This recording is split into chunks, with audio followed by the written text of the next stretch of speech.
Are you here? David, Chris. I'm gonna step here because I'm. Thank you. Calling to order, Not a world record.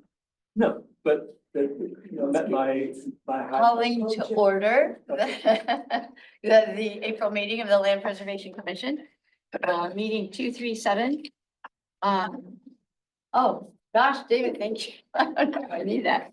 Thank you very much. I didn't know it existed. I'm sitting in the middle here so I can hear. Okay. Okay. Put my earplugs All in. right, we'll project. Are you feeling isolated over there? No, Yeah, move over here if you want. Lisa, can you call roll for us? Daryl Burkhardt? Here. Jim Redmond? what? Janine is gone. Liz Wiseman? Here, Lisa Pappas here. Barry Lonick is here. David Reed? Here? Chris Chang? Here. Okay. Mary. Approval of the agenda. Are there any additions to the agenda, changes that you want to make? And if not, is there a motion and support to approve the agenda? I so move. I'll support. Carol and David, all in favor? Aye. Opposed? The motion passes. Approval of the minutes of our last regular meeting. Janine made changes reflecting that Daryl was not here last month. Are there any other changes that you noticed in the minutes for last I month? do not. Okay, and if not, is there a motion and support to approve the March minutes? So moved. Lisa Support. and David, all in favor? Aye. Aye. Opposed? The motion passes. Public comments. Anyone here that would like to comment? No one here. Chris, any hands raised online? We have no hands raised. How many online? 2. Okay. I have a Yes, question. please. The Township employs a recording secretary for some of the meetings. And we can, if we want, if we choose to, we can employ her as well. What she does is she looks at the video and transcribes the meeting. It costs $250 for up to 3 hours. Our meetings are only no more than 2, so it would cost us $250. Which would be taken from our allocation. Yes, it would be $3,000 for the year, yeah, unless we don't have 12 meetings. So something to think about. She does really good work, but if we are satisfied, if Janine's happy to do it, that's fine. I just bring it, I throw it out there for Thank you. consideration. Yeah, David said that at Parks yesterday also. So it's just something for us to think about. I would almost rather save the $3,000 and volunteer myself. I wrote it. So anyway, for now, thank That's you. interesting though, but they outsource it. Yeah. I know it is. When they first started doing it, I think, well, that's the clerk's job for it. But Okay, good deal. Thank you, David. Okay, so public comment. I don't think there are any further public comments. Reports of other commissions. The reports that I had for planning, ESTF, and the board were in the packet. And I have a brief report for parks. We met yesterday.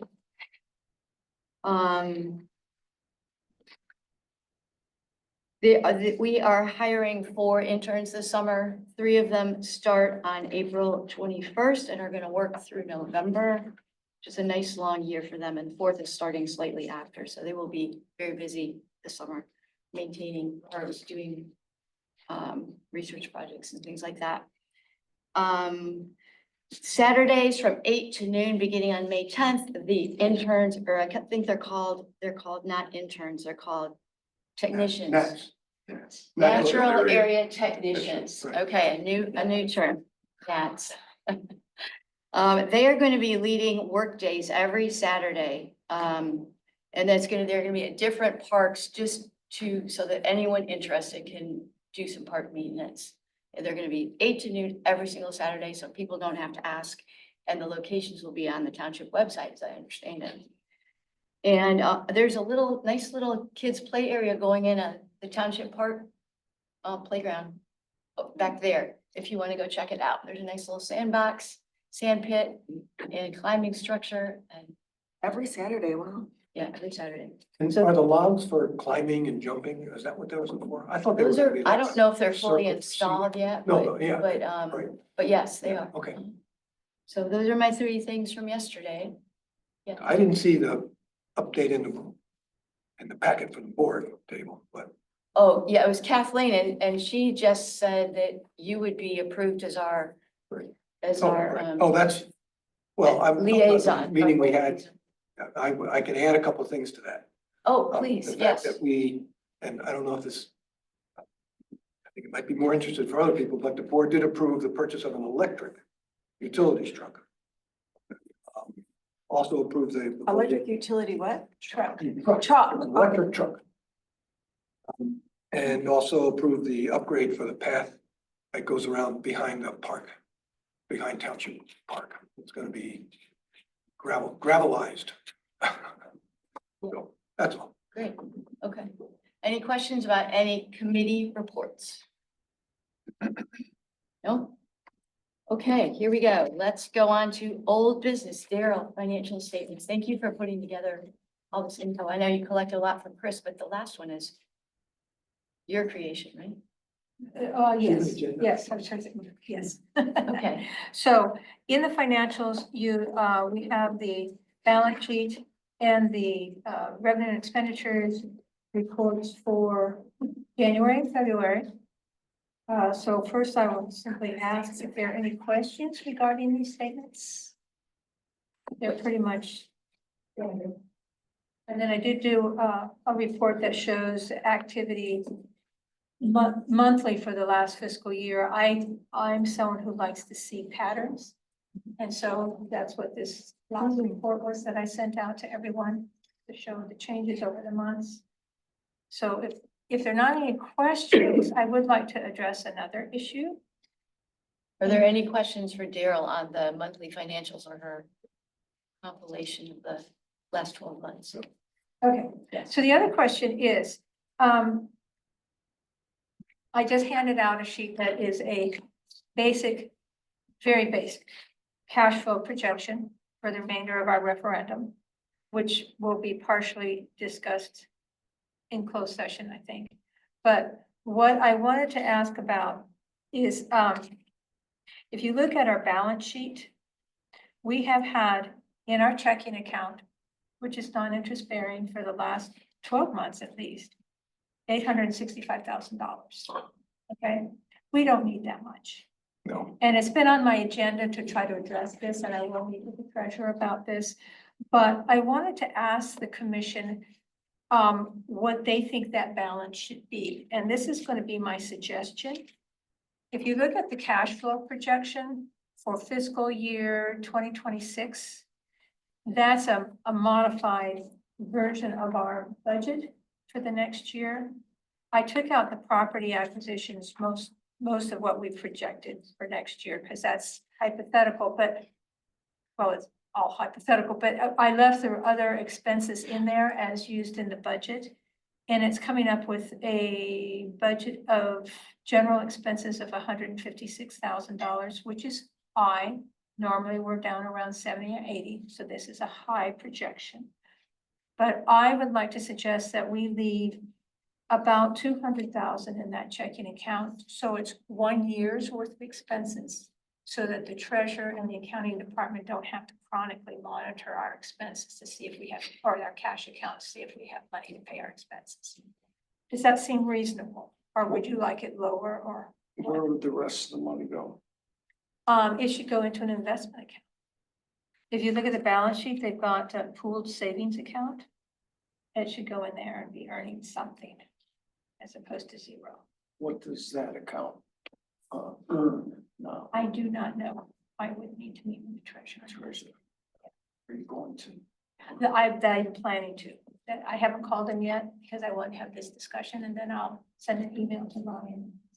I don't know. In today's world, I just sort of like to keep everything together, and it makes me nervous to separate something in case it doesn't come back. And What do you mean separate I, something? well, you know, I know that I just set up a money market account. I don't know if this township can do it, but it's almost 3.5% and it's a liquid money market account. And I just don't know why we couldn't do something with ours. Well, that's a discussion, probably. Well, I can tell you a little bit, just from very brief research I did last fall, when I first started looking into this.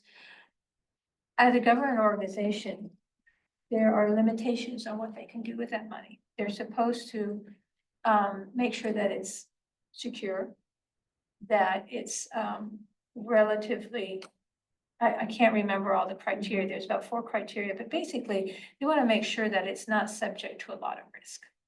Right. It has to be a low risk, and so it's supposed to be in certain kinds of pools. And my understanding is that's what the township does with its funds. It's in a pooled savings account that is typically used by governments. That it is earning, I don't know how much, it's not going to be as high as other instruments or other accounts. But part of that is because they're following the criteria that they have to as a government.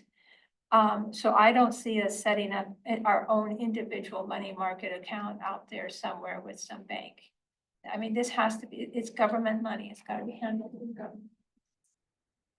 So basically, it would be a case of transferring funds from the checking account, which is 0 interest earning, and moving it into the pooled savings account where the rest of our money is. Well, let's say that 3.5% earning account, for instance, why? Should we assume that it doesn't follow government policy? I don't know. I would have to have that discussion. It's fine.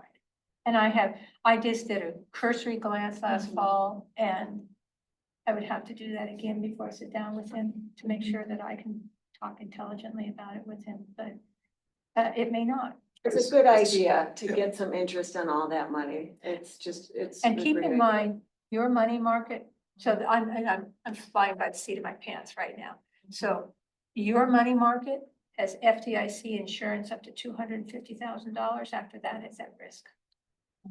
I don't know what the status of these accounts are. Mhm. So, Yeah, see and what the interest is. yeah, 1%, difference, I mean, the difference of 1% in interest rate is on $500,000 is $5,000 a year. no, I know. So that's not insignificant for us. And I do, my impression in a brief exchange with the treasurer was that I think he was going to be looking into the accounts to see if they could earn more than they have in the past, because in the past they've earned more.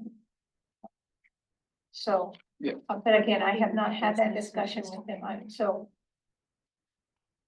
we can have that, but I think the issue that we need to decide, I would like for us to decide this evening is what balance would you be comfortable in having in a checking account? It seems to me we need to answer the question of the interest first before we decide that. And secondly, my second question is, what if we needed more than 200,000? What if we had a banner year and we needed more than we had? Well, okay. This would just be covering our general expenses whenever we have land acquisitions. I briefly talked with Barry about this. When we have a closing, then we would need to notify the treasurer that we're having a closing and we need X amount of money in our checking account to cover that closing.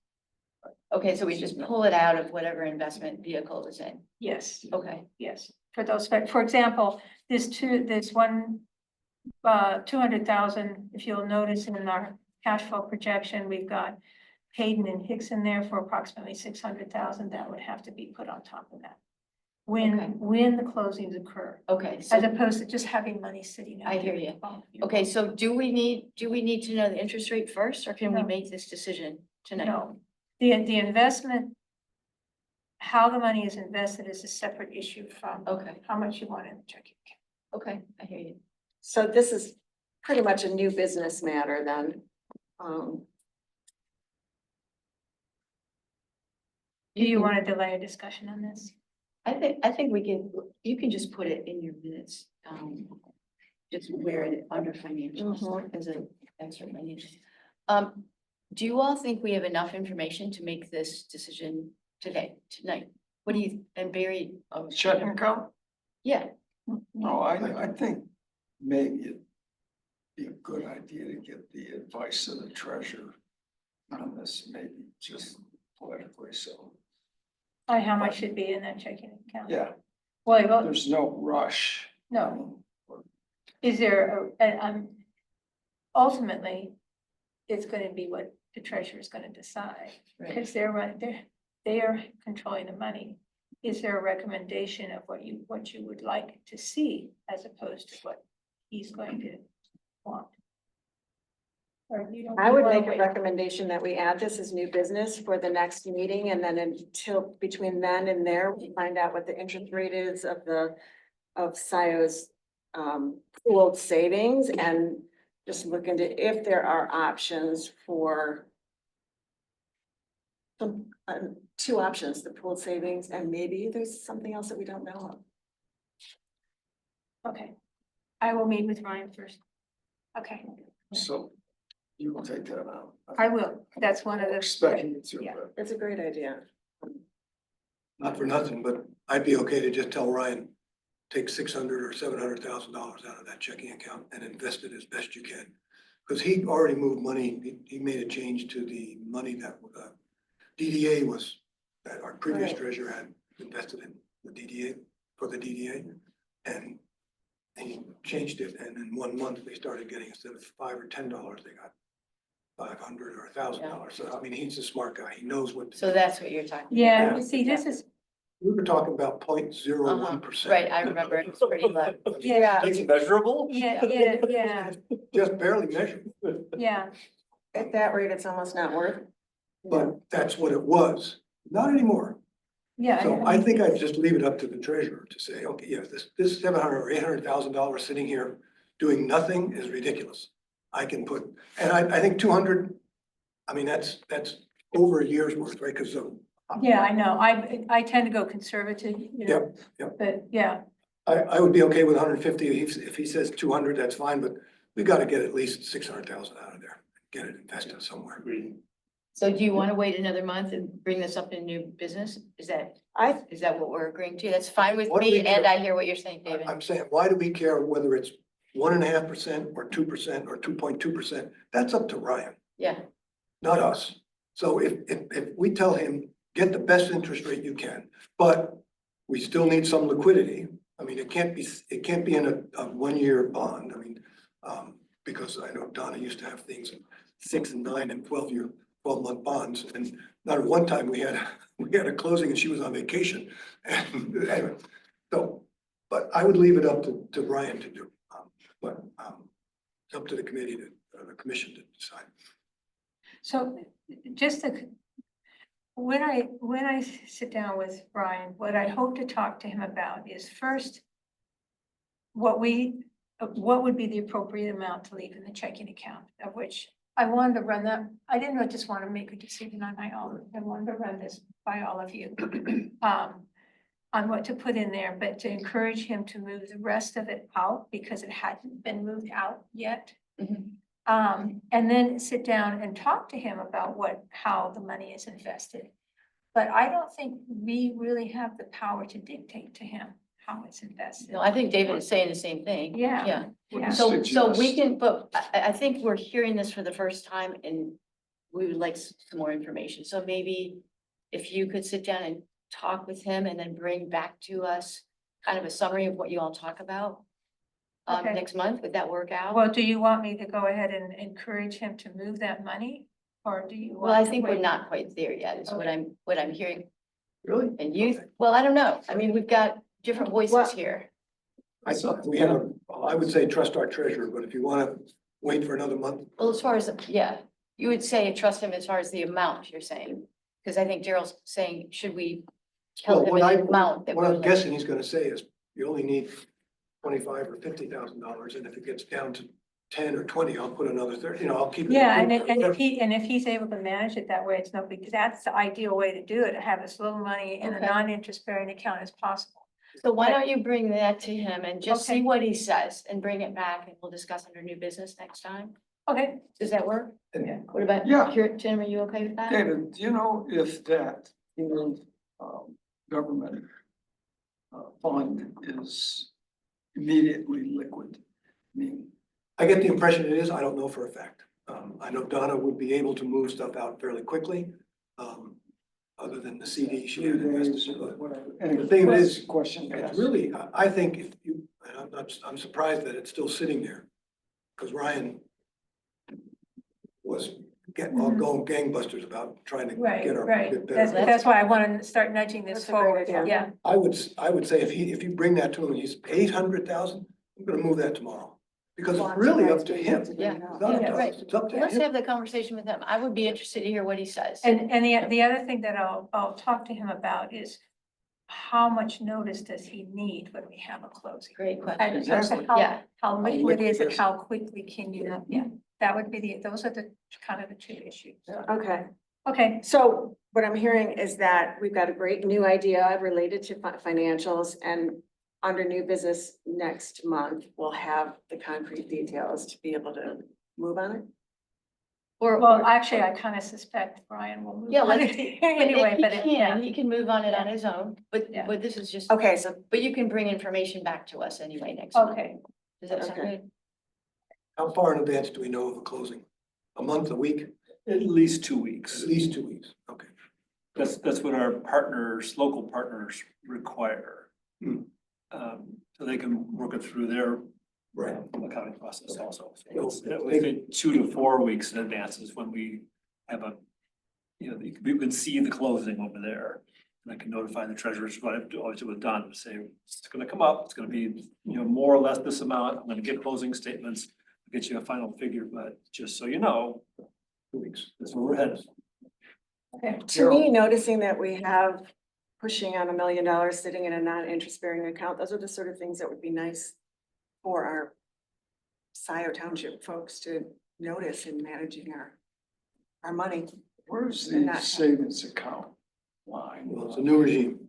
Yeah, and he is working on it. this is revenue and expenses. This is not, Just, but it's cash projection. That's our all I, cash. all I did is the beginning balance I see what you is did. three down to the total. Shouldn't that savings account cash be part of this cash? It is in here. And see, the beginning balance for this last year was 2.5 million, which would have been the total, and then we come down to the ending balance, which is 3.33, whatever, which is more or less, I'd have to go back, see how I backed into that, but I think what I did not put in there was this due from the state. That 200,000 there is just a holding account, a kind of a memorandum account that we've got a $200,000 state grant for one of our properties when we close. I'm not counting that as part of the cash, but so you see our ending balance is the same as to what, or close to what we have for 228. Okay, I'm gonna ask you about this afterwards. Yeah, Okay, thank I'll you, leave Beth. you on the technical stuff. Okay, very good. But when you meet with them, you'll ask, whatever they're doing with the DDA, could we do it for us? Okay. Okay, All right, thank you, Daryl. You're welcome. Attendance at our next meeting. Anyone know that they will not be here in May? Oh. And I'm gonna assume that Janine will be. May 8th? I will- Yes. May, yeah, 8th, right, I'll be here. okay.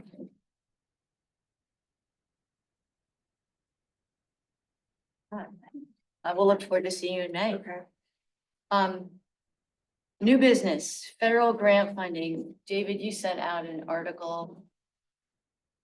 You circulated an article It's about, just a rehash of the stuff we talked oh, about. that was what we talked about before. Okay. The farmers and such. Yes, okay. So federal grant funding, any updates that anyone wants to share on that? We're still quite up in the air, aren't we? Yes, Okay, for new money. Yeah. we have a couple of properties that have, funds obligated, one of which is Hicks. And there continues to be no indication that those funds will not be available going forward. It's the applications that were submitted, and we didn't have any this year, for the agricultural conservation easement program, that have not been obligated yet. And the other funding source is the Resource Conservation Partnership Program that we're all part of here in Scio, as well as other townships, Greenbelt County. And I was gonna note this in my open session report, but as I understand it, the terms of the agreement between the group of partners that Legacy is fronting on our behalf and the Natural Resources Conservation Service, they've agreed to terms of that document. But there's no authorization to execute the agreement at this point, to make the money available to us. It's not to say that it won't happen, Yeah. but it's on hold indefinitely. Okay. That's 25 million. Correct, of which we claimed 4 or 6 million. A big chunk of it anyway. That was not. 6 million. The Hicks and. Correct, that's future money, future projects. Yeah. Yeah. The Hicks property and one other one, we have an executed agreement. And indications continue to be that that money will be available when we're, when everything's done and I go to ask for it. Okay, we'll keep up with that. The second item of new business is property prioritization or workshop ideas. This was, and Barry has contacted since we last met 25-ish priority property owners with letters and applications, I think you said.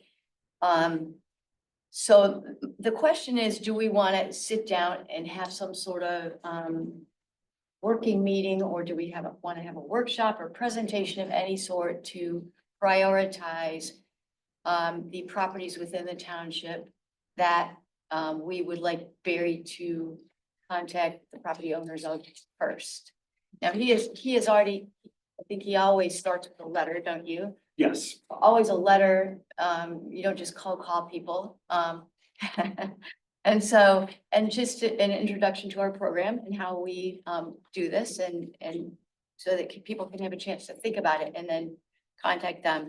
So I wanted us to have a discussion today about how we want to, hear ideas of how you'd like to handle this. For me, I would say Barry has already started out with 25 priority properties. He's contacted those people. He is ready to move forward. First of all, if anyone expresses interest, if he gets a call back, we would certainly follow up on those properties. Within that group of 25, are there certain people that we would like Barry to call first before others? Or do we want to just see what kind of, in the past, I think we've just waited to see what kind of feedback we've gotten from the letters, which I think we did last in September of 23, I believe. It's been a good while. A month since you mailed them. March 25th was the mailing date. Oh, Yeah, It's been So- a couple so- of weeks. yeah. couple weeks, okay. So- Got any response? Yes. Yeah, so thoughts on that? Do we want to have a separate sort of working group? Do we want to have a sit-down meeting with the whole group of us to look at these?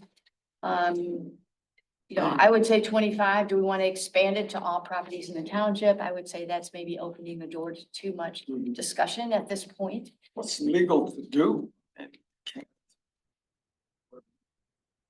Three of us get together? Well, now, that's a question. I know we can have special meetings that are public meetings. As long as you don't just, well, yeah. Right, and I know that we have had meetings in the township.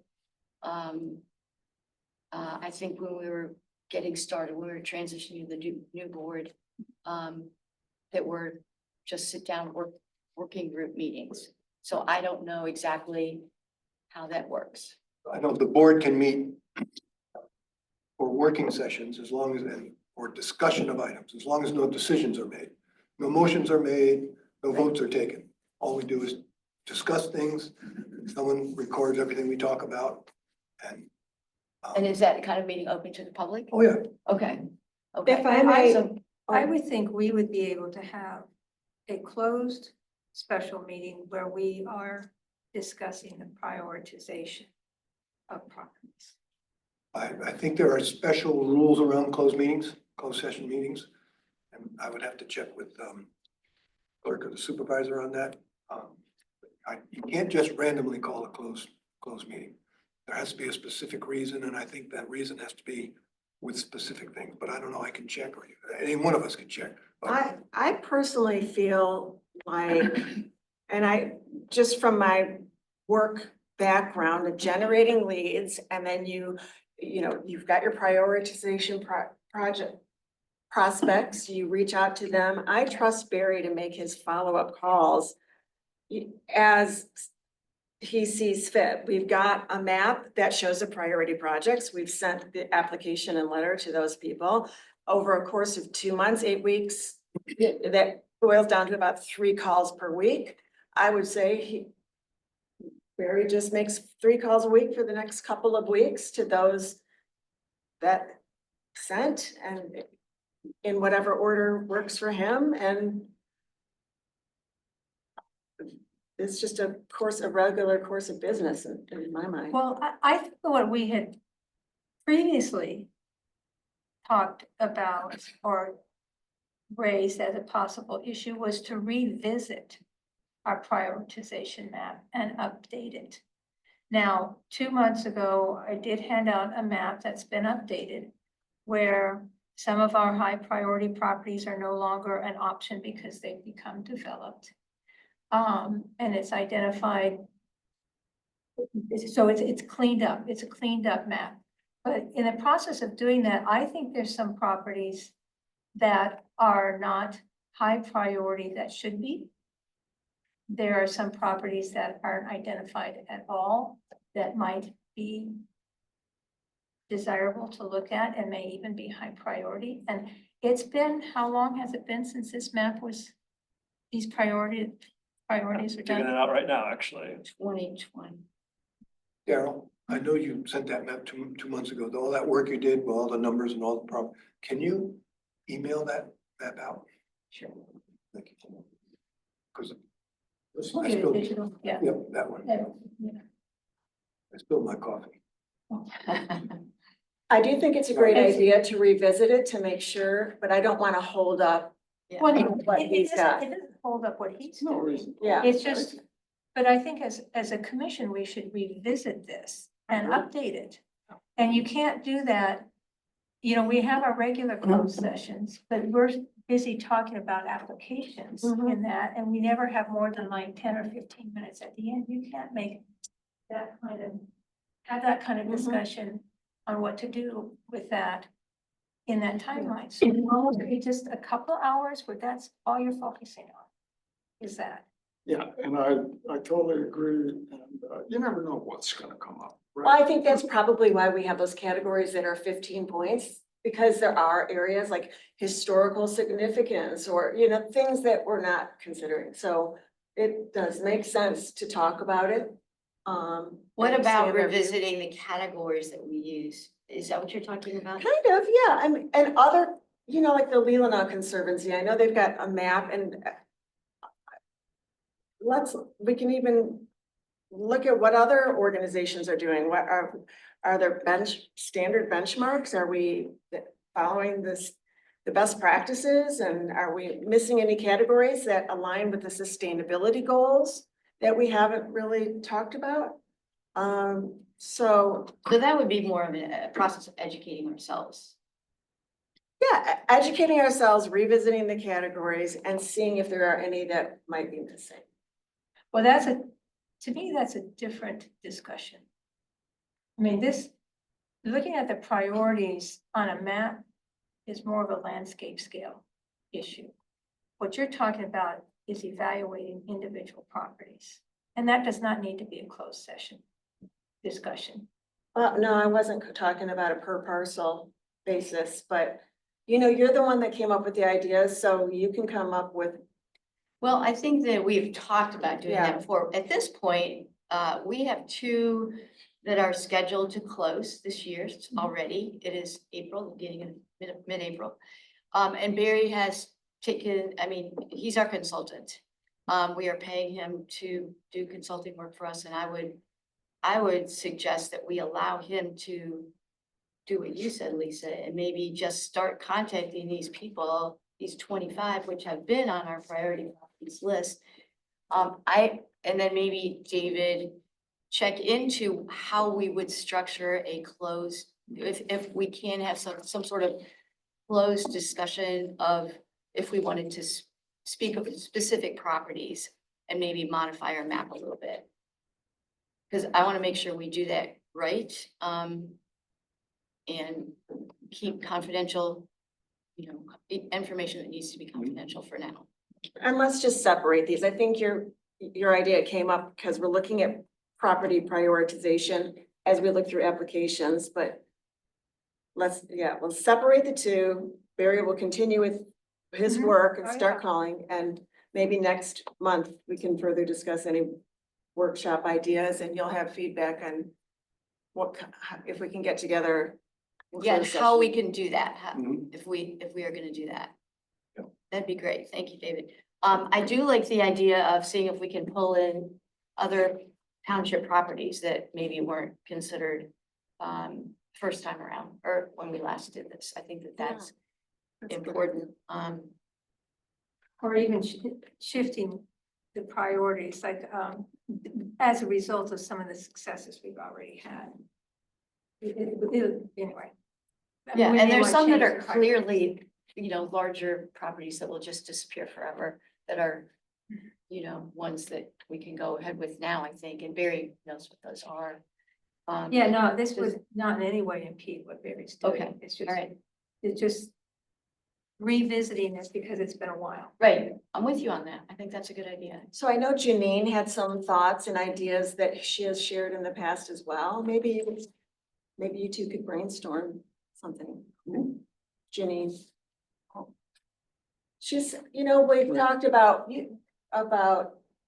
being a little more strategic and how are we prioritizing? She's brought up questions that sound like what you're inquiring about. That maybe, She'd be interested. I think should be a good perspective as well. Oh, she'll be here at the next meeting. And Is that- it's yeah. available in between too, because I've seen her out on trails and stuff. So that might be a good discussion. Other thoughts? Okay, let's move on to Barry's open session consultants report and project update. That was one of the documents in our packet. Yes, so I already talked about the RCVP. Just wanted to give you a little update on the continuing saga with the Michigan Department of Ag and Rural Development regarding their refusal to pay tax credits for people who are enrolled in PA 116 and also have conservation easements on their properties. I got a call from Dale Fry, who lives in Lima Township, but with whom we have a couple of conservation easements here in Scio. But for his Lima Township properties, which is his main farm, he is enrolled in the state PA 116 program. And when those easements closed, there was a document provided by the Ag Department to consent to the conservation easement, sort of like a subordination for a mortgage. Provided that, it was recorded at closing. And for several years, he and others, I've come across a few people in this same boat, got their tax credit payment. So and for PA 116, just to remind everybody, you pay your local property taxes, and then at the end of the year, if those local property taxes exceed 3.5% of your household income, then you get anything above that 3.5% back as a state income tax credit. And that's true for anybody that's enrolled in this, it was originally Public Act 116. And they have these, what are called farmland development rights agreements, FDRAs. And they run for any number of years. The total maximum amount is for 90. So Dale was enrolled in that program. When he was selling the conservation easement, the consent was provided by the state. He continued to claim the tax credits and receive payment for them. And for the last 2 years, he's not received payment for them. And this has been true for, as I said, several other people around here that we know of.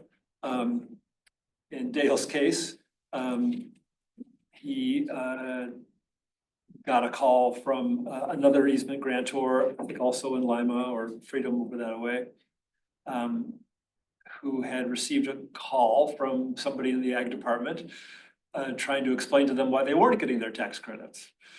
And that person called Dale, and Dale said, hey, let me check on that. And he checked with his accountant and found that he hadn't been paid for the last 2 years, each year amounting to something around $25,000. So $50,000 that he is owed from the state. And I said, how could you miss $50,000? But he said, you know, the accountant keeps track of those things, and he just, you know, he didn't notice. So other people may be in that kind of boat where somebody else is taking care of their books and they just didn't notice that they hadn't been paid these tax credits. And it relates back to having both one of these FDRAs and an easement. And so, but it doesn't apply to everybody. There are a number of other people around here who are in the same situation, and they've got their tax credits for 22 and 23. So it's random who hasn't been paid. And so it's very confusing. There's no clear answers coming out of the department. And I've been working with our local partners here, you know, the Greenbelt and the county and Legacy Land Conservancy. I've been in contact and working with folks from the west side of the state, Ingham County and Ottawa and Kent counties, who are starting to see some of the same things and realizing this is potentially a big problem. Because if the state's not going to provide these tax credits, then people could say, well, I'm getting 25 grand a year if I'm enrolled in this program, and I can sell my easement for, you know, $250,000, but in 10 years time, I will have eaten up, you know, I would have got the same amount of money. And so why should I do an easement that's a one-time payment and I can get 25 grand a year in, you know, for 90 years. And that could be a disincentive for people to enter into conservation easements. So there's been a lot of continuing activity about that. So he just called you to say, do you know anything about this? Yeah, and I Okay. said, matter of fact, I do. Yeah, I didn't okay. know that, you know, he had been affected by this. It was Uh-huh. a couple in Ann Arbor Township that originally contacted me in January. And that was one of my projects, so, and they said, we haven't been paid our tax credits for 2023, and they've always arrived by now. Do you know of anything? And I thought, and started fishing around and asking my colleagues and finding out that this is happened in other locations as well. So we're trying to get answers. The state appears to be saying that there is a conflict between these two documents. And unless the state is listed as a co-grantee on the easement, that they're not going to pay these tax credits.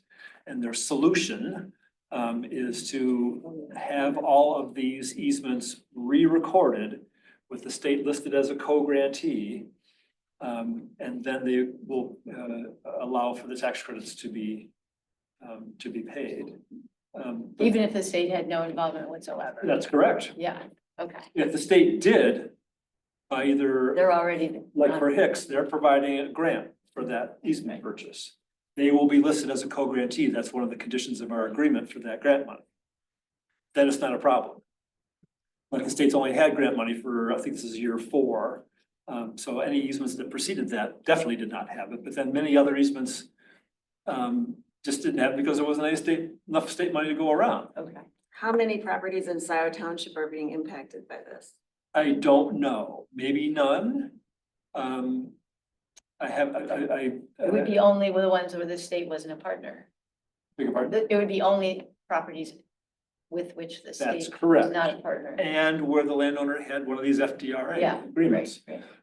on it. So one of the things I downloaded from the department website was the list of all of these FDRA agreements, of which there are 44,000 in the whole state. Gosh. But you can search by, township. And so I started doing that for Ann Arbor Township, to see, who has, these FDRAs, and then comparing that to the list of people who have, conservation easements, and there were 3, that had this consent provided by the state, recorded at closing.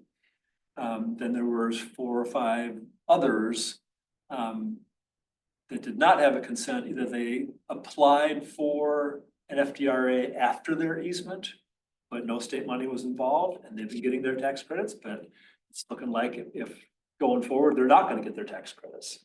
Well, obviously, it would be great if we could pinpoint those that might be impacted from Scio and Yes. maybe say, hey, you can come do our land preservation program. And Yes, conservation. so I'm gonna go, as I said, I started with Ann Arbor Township. I'm gonna go through the list for Scio and for Webster, just to see who might be impacted by this, and call them and say, have you received your tax credits? And because, like with Dale Fry, they may not have noticed. So we should put that on an agenda item next. Or you'll keep us up I'll to just keep you date in posted on your, this, yeah. yeah, and your report. Yeah, Okay. What state department? the ag and rural development. Yeah, and I went last month to the state Commission on Agriculture and Rural Development, which is a 5-member advisory board appointed by the governor. And made a statement along with some of my colleagues from around the state. And just said, the hell's going on? We haven't got any answers, and all we see is these little bits of things where somebody's not getting their tax credit payment. Somebody's been denied, somebody who sold an easement to the Greenbelt program in Northfield Township applied for an FDRA, got turned down. Why are these things happening? Pardon, commission, why? They were all, including the director, unaware of this issue. So, we've succeeded in bringing it to their attention. There's been some letters and some phone calls from department people in recent days here. So that's driven some activity on this, but still, the question is, why is this happening? Why are some people getting their tax credits and others not? What's the basis for this argument? I dug out the statute and read it over a couple of times. And I wonder at this point whether the issue is that the statute is silent, as it doesn't say anything about easements that are not either conveyed directly to the state, where they purchase them, or sometimes people donate easements to the state, or instances where the state provided funds. That's the 2 scenarios that are identified in the statute. And so I look at it and think, well, they didn't anticipate, or didn't, when the statute, or at least that part of the statute was written 20 or 25 years ago, didn't anticipate easements on farmland that would be conveyed to other entities. And so I'm wondering if the department's now saying, well, it doesn't say anything, and so we have to do this. We have to withhold So payments, we have to advocacy, deny yeah. applications, we have to, go through this process to identify a means of dealing with this, but not involve anybody else. No conversations have been had between any local partners like us, or the Greenbelt, or the county, or any other land conservancies across the state. It's just weird. And anyway, so, yes. What's the downside to having the state a co-grantor, grantee, when they didn't fund, when they weren't? What's the downside to that? It's a great question. I originally didn't think there was anything. It does provide, and we have a right of enforcement when the easement is granted to us, when the township is the grantee. If there's federal money involved, they have a right of enforcement paragraph. The township fails to do what it's supposed to do with monitoring and enforcement, the federal NRCS can intervene. That's also true if there's rights of enforcement, if we have county and or greenbelt money involved. The state, when they provide funds, are also have a right of enforcement. So that would be, there'd be another party to have a right of enforcement on that. I don't see a downside to that. We would be first. Correct. Okay, go ahead. Yeah, and so there's a question about, so if the township as the grantee and the responsible party did uphold its responsibility, what would be the chain at that point? And I was always of the impression that it would be our local partners, because we have a separate participation agreement between the county, the city, and township when we jointly fund easements. But there was some concern expressed about the state then perhaps being the next one in line, and I'm not sure how valid that is, but I heard that concern expressed. And just sort of state involvement in these things when it really isn't necessary. And they don't really have the resources to do it anyway. But So for us, is there a downside to pursuing properties that, the state is not helping to fund? But insisting on being co-grantee, yeah. co-grantee. So for the Hicks property, since they are providing funds to us, they are listed as a co-grantee. They've got a signature page. They've got the right of enforcement. And in the short term, I'm advising all of my clients to do that whether the state's putting in money or not. So for example, we're also under contract for Peter Hayden. It's stated. And the state is not funding that at all. We are exclusively funding that, but the state is still listed as a co-grantee. And that's, there's farmland on those properties. So the state is gonna be listed there. So I don't see a downside. There may not be in that sense. It's just an additional step in that, for the Hayden easement, for example, since we're the only funding agency, then there's only one party that needs to sign on to it, that's Scio Township. But in this case, we gotta ship it off to Lansing and they've gotta review it and they gotta sign off on it. So it's just, Yeah. And the district, landowner has to agree with that. that's correct. And in this case, Peter has, so, but that could be an issue. Some people can say, why is the state involved in this? They're not putting anything into it. We better move Oh. on, but will you keep us up to date then? Absolutely. On that, and I guess any advocacy that you and the people in your group that went to that meeting? Yeah. I mean, that seems advocacy and speaking up about this seems important. Okay. Keep after them, yeah. Yeah, it doesn't make any sense and it's mad. I mentioned the mailing that went out to 24 high priority landowners a couple of weeks ago, and I'll be following up with phone calls. Have you had anybody contact? No contacts yet. Not yet. No applications received, no emails, no calls. That's not unusual. Okay. I submitted to you all an annual report. Yes, Review. yes, that was in our packet also. Yep, that we want to submit to the Board of Trustees. It's pretty brief. I have one question on this. Yeah. Usually, and I've noticed that this is just, it may be a difference in how commissions do annual reports versus other organizations, but usually in, an annual report, there's a set of financial statements for the year. Do we ever include those for the commissioned annual report? With the financial statement. So we said, Yeah, year-to-date financial statements. We've not done that. One of the attachments that I provided for this was a table that has several tabs on it that indicates Oh, I see. where funds have been Yeah. expended. Trying to dig that up.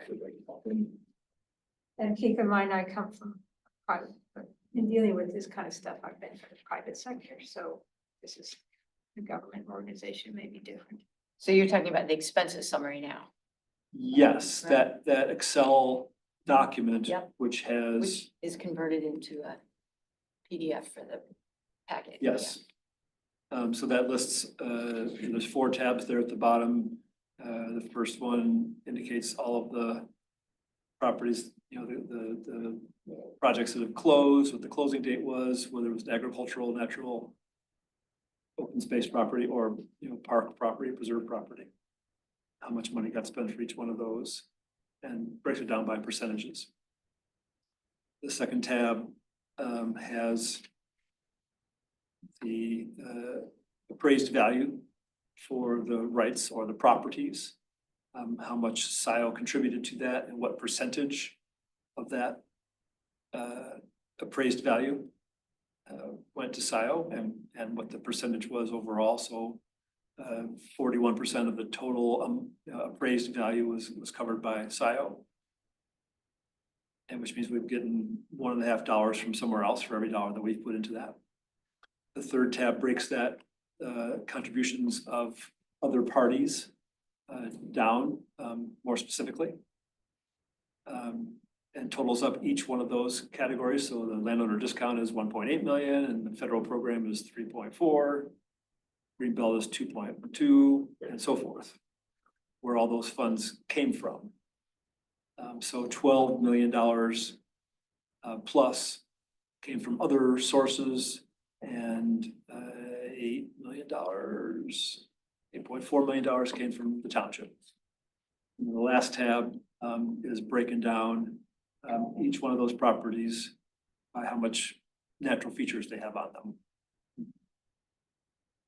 That's all property data, though. Correct. So do other commissions include financial statements with their annual reports? You know, I do not.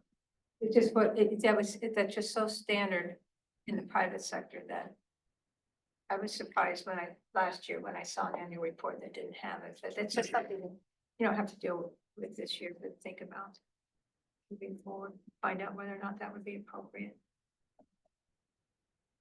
And this expensive summary, it's gonna go, is part of the annual report, Along with the map of protected lands. right? Okay, So there's a 1-page written report, the Excel document with 4 tabs, and the map. questions about any of that? You didn't send that out. I'm looking for your endorsement of that today. Oh, what do we need to do? We need to ask you to send us to the board. Or, yeah, or direct me. to do Like that. by a motion in support, correct? Is that how it's usually done?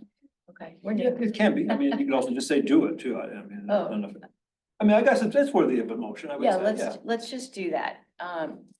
Is there a motion to recommend that our consultant, Barry Lonick, submit to the Scio Board of Trustees this annual report and supporting documentation?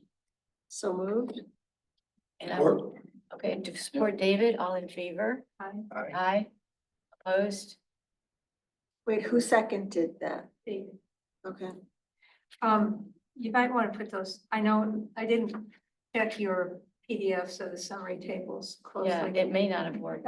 Yeah, you might want to put that Excel sheets in a PDF form so Sure. the public can Yeah. get access to that. Yeah, I struggled with that. Okay. Thank you. Okay, cool. All right, Then, so now, yeah, we still. I just wanted to mention that I got invited to speak at the American Farmland Trust National Conference in Dallas, Texas in a couple of weeks. No kidding. Oh. That's great. It's not gonna go, and they offered a scholarship and I applied, and they called me up right away and said, you would come That's great, Barry. if we gave you a scholarship. And I said, yeah, it just wasn't in my budget this year to drop a couple of grand to go to a conference. really. Which conference is it? This is American Farmland It's Trust, in Houston, right? Dallas. Dallas. Yeah, Big D. And that's Brian, who's it you work with, Brian? Brian Boudage. Yeah.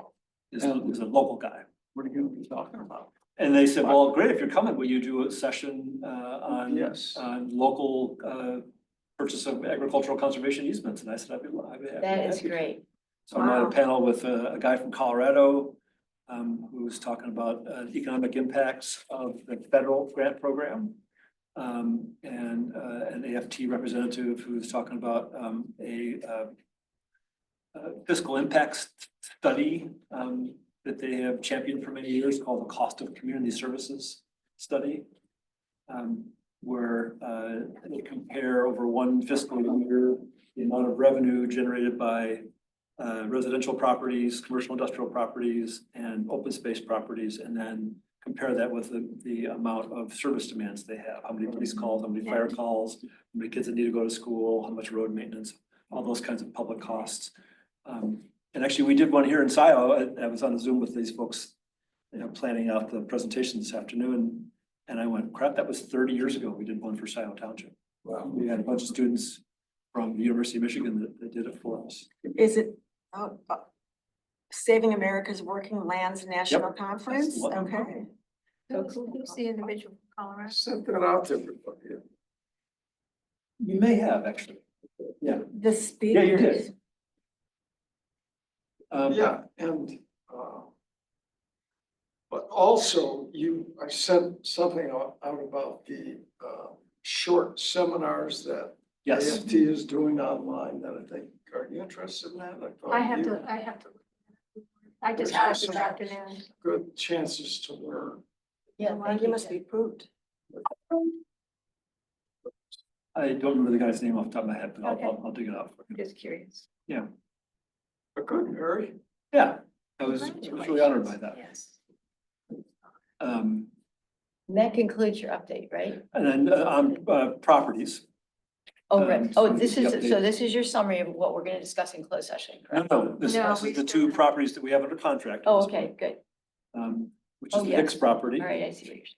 Yep, and so the baseline's done and that's been shared with the owner. The ESA proposal is to circle back to, there was paragraph or a sentence in the proposal that was provided by the service provider that sought indemnification from the township, and our attorney said we can't do that.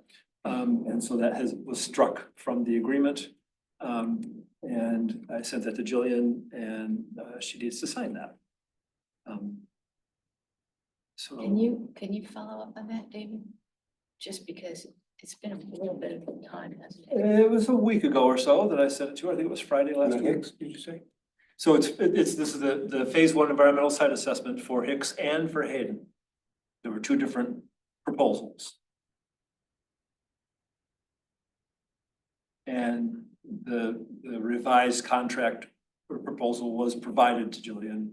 And I asked for her signature and haven't seen it, but then I also followed up with an email a day or two ago and said, hey, just wanted to see if that got done. So, sometimes people will sign them and return them to the vendor, but not tell me. Oh, okay. And so I don't Well, know if just- it's been yeah. done or where that stands. That's And the you last. Sent those to her a week ago? The original, the revised proposal went to her, I think it was last Friday. Okay. And then I followed up with an email a Oh, couple was it days just ago. last Friday? Okay, I thought it was longer than that. Okay. The original proposal was longer than Oh, that, I but see. the revised proposal I sent to her Okay. Thursday or Friday of last week. That's the last piece of due diligence on Both of those. that property.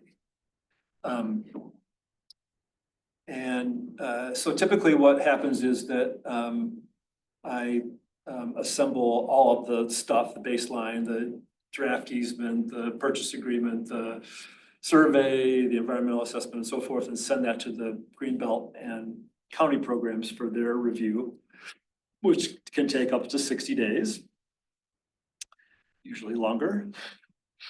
But I wanted to get that process going. And I said, can we move ahead with this review process? The ESA's, coming up. I don't expect there to be any problems there.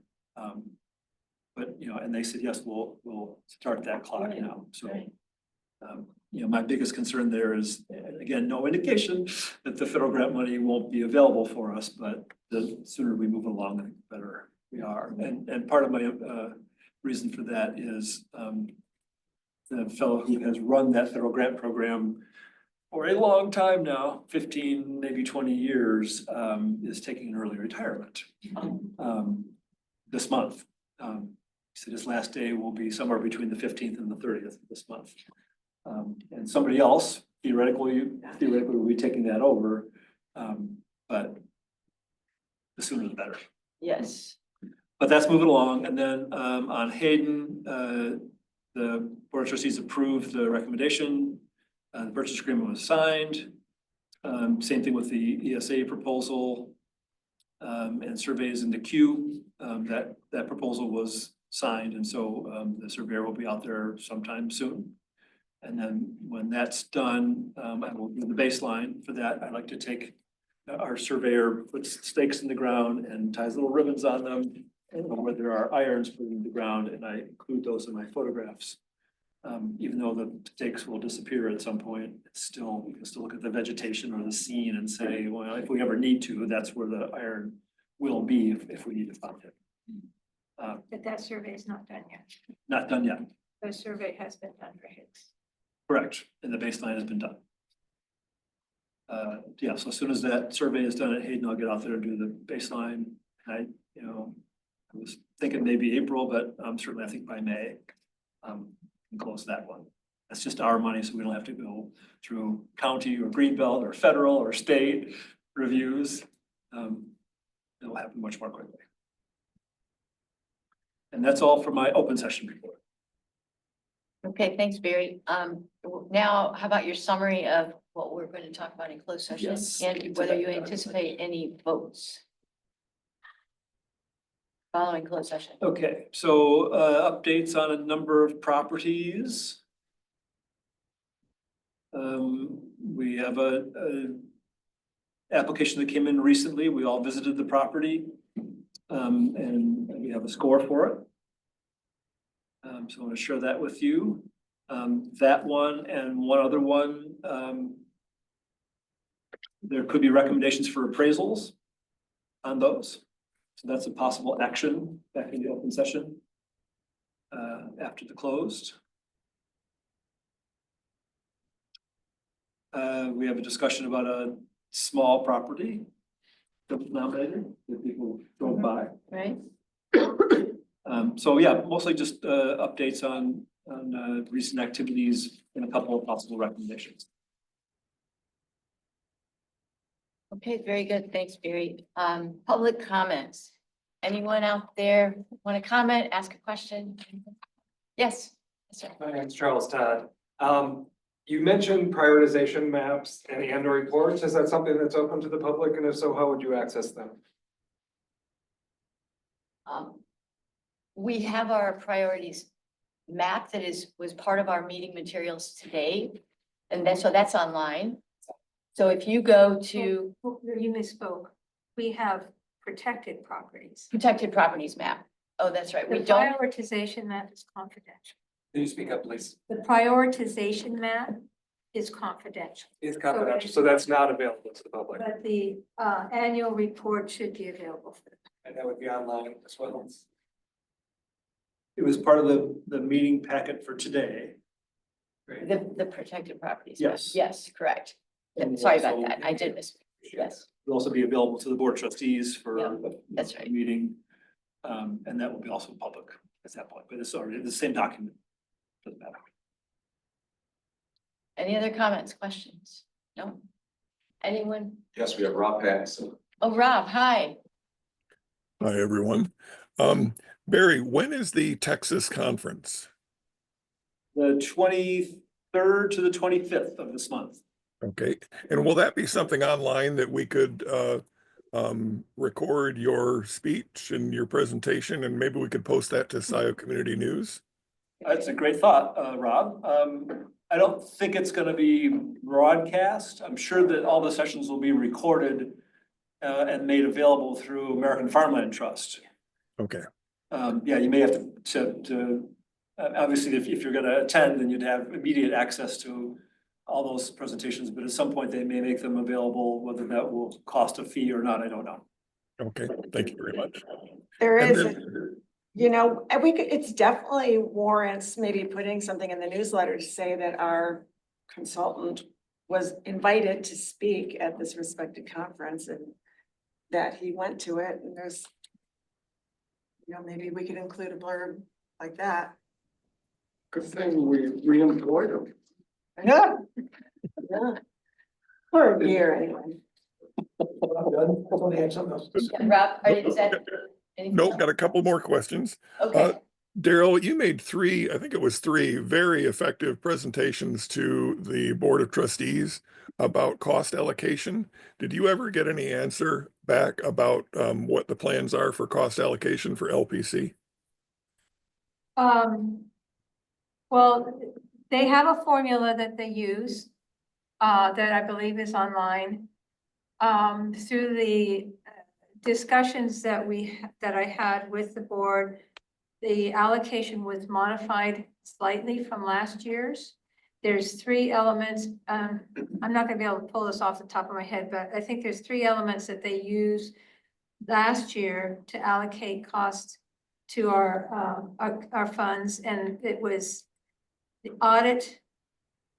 It was an audit fee, it was, IT, information technology, and it was accounting. And this year they dropped the audit and they're just allocating accounting and IT to us, but the formula is essentially the same. So Arguments, it's still several $1,000s. 12,000 this year. One of the reasons or 12,000 for the next coming year. It's lower because part of the formula that is used is based on the size of the revenue spent. Which of course, my argument was whether you spend $1 million to protect property or $100,000 to protect property, the time spent on it's the same. But the way the formula works, you get allocated more costs for spending that $1 million. Since we did not have any properties protected over the last year, the amount of the accounting cost that gets allocated to us is less this year. But if we are successful and protect a lot of properties, say this year, that allocation cost will go up again. That's just a part of the formula that they have. Okay. Well done in making an effective presentation to the board and getting a result. Well done. And also, I spoke to Ryan a couple of weeks ago about the investing process, and he is updating the township investments. And we talked about there is an investment strategy that it's kind of like a checking account where you can put savings into it and have instant access to it, but it's still making 3.5 to 4.5%. So that will work well for LPC. And Ryan is currently working on that. And Daryl, thanks again. I don't think this could have happened in previous years for investing. But once again, you are maximizing the dollars that can be spent on land preservation in Scio. So well done. And then lastly, Barry, the state being the co-assignee or grantee, does that give them any power to interfere with our Scio Township conservations? What's the advantage to the state of being the co-grantee? Great question, Rob. I don't get it. Yeah. I don't see an advantage to them, and one of the things I indicated to MDARD staff was, I'm looking at a dozen easements that I'm going to close this year in Scio and elsewhere. And that's, I think about Washtenaw County and the Greenbelt program and other people around the state. There could be 50 or 60 easements that are conveyed this year that have farmland on them. And if they're gonna be listed as a co-grantee, that's a whole bunch more record keeping that they gotta do. What's the point in doing that? Yeah. Something very odd about the whole thing, but thank you for being on top of it. Once again, it shows the value of having you as our consultant, because if it wasn't for you, we wouldn't know anything about it. And on that note, I highly recommend you pack your Superman cape for Texas. And thank you all. Well done.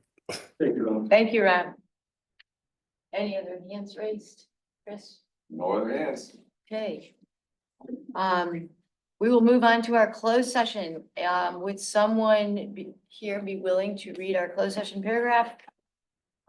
Motion and then support it. I'll do it. Thank you, Tim. So I move we go into closed session to discuss pending property evaluations pursuant to section 15.268D of the Michigan Open Meetings Act, specifically to consider the purchase of or lease of real property up to the time an option to purchase or lease that real property is obtained. Support? Okay, Gerald. Supports, all in favor, Aye. opposed? Do we have to go roll call? No, roll call. Oh, we No. do, yes, No, we do roll call and we'll Do a roll call. I'll get Okay, that on. roll call, Daryl, Yes. Tim, Yes. Lisa, yes. Yes, Liz, yes. Yes. David. Okay, all set, Okay, we're now in closed session. Mr. Che? Now we have to make these motions one at a time. Yes, Yes. please. So, you have the numbers, Liz? Yes, the first property is, we're recommending an appraisal for a fee simple appraisal of property 2022-1. Does somebody want to make that recommendation? Or I will just make it myself. Yeah, absolutely. Yeah. I want, Move that we approve the Well, we take it to the board. property 2022-1. and that this is one that we don't have to take to the board. I think if we're spending money, I think probably appropriate. Is that right? Right. Should we go ahead and do that?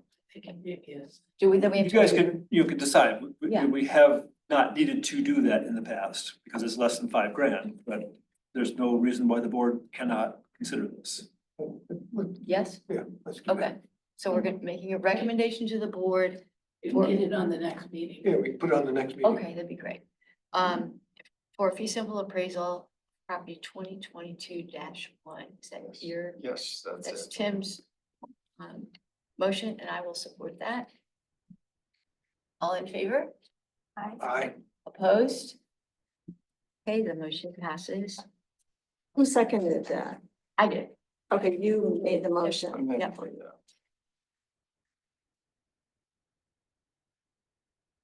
And then similarly, I'd like someone to make a recommendation that we send to the board for approval of fee simple appraisal of property 2025-1. So moved. So recommended or so moved. David is a recommendation. Second. Daryl, Second. all in favor? Aye. Opposed? Motion passed. Which one is that? Now Liz, you'll pick up the second. Yes. Okay. Do you want me to send them to you? No, send them to, To Jessica and, okay, great. And so I will get those. I've alerted the appraiser, but I will tell him I need those proposals and I'll get them to you and get them on the board. To earliest convenience. Okay, thank you all. I think we can just adjourn now. Yes. Motion to adjourn. we already do our public. Oh, yes, we do have to approve our closed session meeting, Oh, minutes. Right. which I completely forgot. We have a motion to approve our closed session minutes, please. So moved. So moved, and I will, and Daryl, thank you very much. All in favor? Aye. This is Opposed? so weird that we're approving minutes that don't exist yet. Well, they do. These are closed session minutes, and they're the ones we just The, discussed. well, he They're did the ones that provide I them. will Yeah, send okay. to the clerk, or say for the clerk. All in favor, there were no opposed, so that passes. Now, do we have a motion to adjourn? So moved. Everybody? Well, Okay. You move. We both moved, we both seconded. Okay, But I all- think Daryl was involved too. I pulled back. All in favor? Aye. Opposed? Okay, we're adjourned. Thank you all. And then, Barry, thanks. You're welcome. Thank you, everybody. okay.